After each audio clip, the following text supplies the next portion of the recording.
Welcome to MLS Online Virtual Classroom.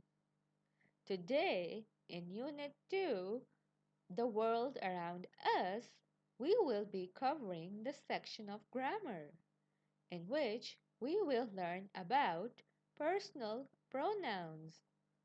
So, open up page number 30 and let's get started. To know about personal pronouns, let's read the following text. Fatima, can you buy us ice cream today? Ahmed, I want it in a cup.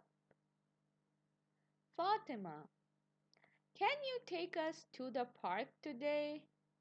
I want to meet my new friend Sarah. I want to give her a gift. Ahmed, Samad will also come there. I want to meet him. Mom, yes, I can take you there. You can play with them.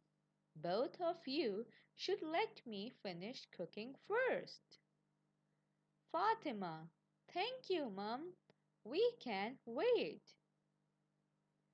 Now, in the text above, look at the highlighted words.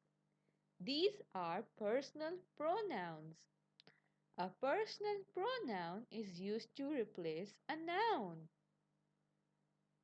Let's do an activity. Make some sentences using highlighted words on a loose sheet. If you have any difficulty, ask someone in your family for help.